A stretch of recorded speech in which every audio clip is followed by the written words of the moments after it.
For today's video, samahan niyo ako sa kaganapan ko bilang isang nanay na may 2 anak. Hoy! Panibagong araw na naman at syempre panibagong mini vlog tayo for today. Kahit wala nga kakwenta-kwentang mini vlog ko ngayong araw, sana ay samahan niyo pa rin ako na tapusin nga ito hanggang dulo kasi malaking tulong na rin po yun sa akin. At tapos ko nga palang pakainin ng batang maliit at tulog pa naman si kuya, eto naisipan ko na lumabas nga muna kami ng bahay para nga sana magpa-araw. 2 weeks na rin siguro mahigit na hindi nga kami lumalabas ng bahay para nga magpainit sa umaga. Yun tuloy para kaming mga aswang. Hala! Minsan na rin kasi late na nga akong nagigising kaya ang ending hindi ko nga napapaarawan itong 2 bata. Mga ilang minuto nga rin umuwi na kami ng bahay kasi naririnig ko na nga si kuya na umiiyak at nagwawala na. Hoy! Natapos nga namin kumain ni kuya, eto namang higaan namin ditong inasikaso ko at niligpit ko lang itong kulambo. At binuksan ko nga lang pala dyan ng bintana para kahit papaano naman makapasok yung liwanag. Grabe rin kasi yung init dito sa loob nga ng kwarto nila nanay kahit hangin hindi nga pumapasok. Yung tuloy tuwing tanghali nga parang kaming iniihaw na barbecue dito. Hoy, ang OA. Pinagpagan ko nga lang pala itong aming higaan kasi bagong palit lang naman itong bedsheet. Bagong laba rin naman yung foam cover kaya okay lang yun hanggat hindi pa nangingitim. Hindi pa pala nangangamoy laway, hindi muna tayo magpapalit. Huy! At habang inaayos ko nga at pinapagpagan itong aming higaan itong si BBC yan, napakalikot nga. Kaya ayan, iniupo ko nga lang muna siya at alam nyo, street na talaga siya at hindi na nagpapaawat. Ayaw na nga magpatumba minsan or pahigay, naiinis. Charis!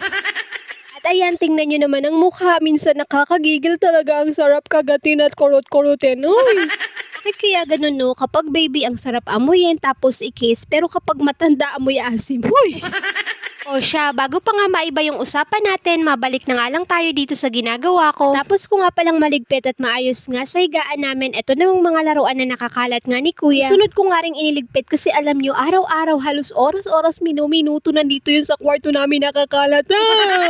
Hoy mga mommies, alam ko na hindi lang ako yung ganito dahil kayo may mga toddler din, aminin. Katapos ko nga rin palang maligpit at maayos at makapagwalis. Anyways, may mga labahing damit pa pala ako. Suot ko nga lang kasi kagabi kasi naisipan ko na bukas ng umaga ko na lang babanlawan. For today's video, samahan niyo ako na brushan nga itong pamunas namin sa paa na napakadumi ang itimiting ng budhi mo. Hoy, hindi!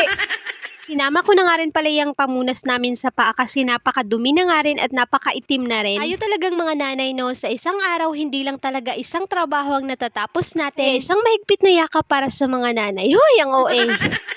Totoo lang mga mommies out there, mag-enjoy na lang tayo sa buhay natin kahit ganito lang. Ginagawa natin sa loob ng bahay, halos paulit-ulit lang tapos pag-aalaga sa mga anak natin. Ito na rin kasi yung buhay na pinili natin na magkaroon nga ng pamilya at mga anak. Kung sa ngayon nga ay hindi pa natin magawa yung mga bagay na gusto nating gawin. God's perfect timing, mangyayari din ang lahat kaya magpatuloy lang tayo at lumaban sa hamon ng buhay. Hala, parang MMK na yung kinakalabasan ng mini vlog natin for today. Cherries!